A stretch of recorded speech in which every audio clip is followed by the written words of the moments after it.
তো বন্ধুরা আজ দেখাবো কলকাতায় আমি কোথায় থেকে মাল তুলি আর কোন মালের কত দাম। হ্যালো বন্ধুরা, আজ আমি যাচ্ছি কলকাতা পুজোর নতুন কালেকশন তোলার জন্য। তো দেখা যাক আজ কলকাতায় নতুন কালেকশন কি তোমাদের জন্য তুলতে পারি। আর নতুন কালেকশন দোকানে ঢুকলেই তোমরা আবার সেই আপডেট পেয়ে যাবে। তো ট্রেন থেকে নেমে দেখি প্রচণ্ড বৃষ্টি হচ্ছে। তো আমার কাছে ছাতা না থাকার কারণে ব্যাগটাকে মাথায় দিয়ে হাঁটতে লাগলাম। তো বাস না থাকার কারণে এই ফাঁকে তোমাদেরকে একটু হাওড়া ব্রিজটা দেখিয়ে দিলাম। তো বাসের মধ্যে প্রচণ্ড ভিড় থাকার কারণে ভিডিওটা কন্টিনিউ করতে পারিনি। তো ফাইনালি আমি পৌঁছে গেলাম। তো বৃষ্টির মধ্যে দেখো ট্রাফিক পুলিশরা কিভাবে কলকাতা পুলিশ নিজে কাজ করে যাচ্ছে।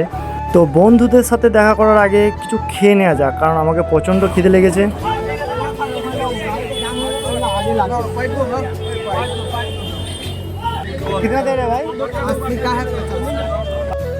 তো চলো আগে খেয়ে নিই, তারপর বন্ধুদের সাথে দেখা করব। তো অবশেষে মাল কিনা পুরো কমপ্লিট হলো আমাদের। তো এবার আমরা বাড়ির দিকে রওনা হব। তো তার আগে কিছু খেয়ে নেবো, তারপরে চলে যাব বাড়ি।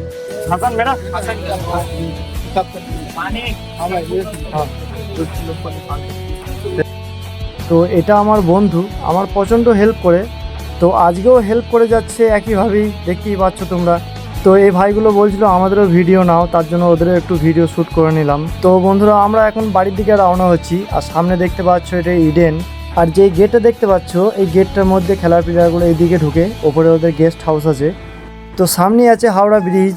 আর হাওড়া ব্রিজের একটা অসাধারণ জিনিস তোমাদের আজ দেখাবো। তো বন্ধুরা দেখো এই যে ব্রিজের দৃশ্যটা, এটা দেখার সুযোগ সবার হয় না। এত সুন্দর প্লেস, এত সুন্দর মনোরম দৃশ্য সবার কপালে থাকে না। অসাধারণ একটা জায়গা, আমার তো খুব সুন্দর লেগেছে। তোমাদের কেমন লেগেছে একটু কমেন্টে জানিও প্লিজ। তো এবার ঢুকবো আমরা স্টেশনের কাছে। তো স্টেশনের কাছাকাছি চলে এসেছি। তো ট্রেনটা পাবো নাকি দেখি, নাকি এটাও মিস হয়ে যাবে। তো চলো বন্ধুরা, টাটা বাই বাই।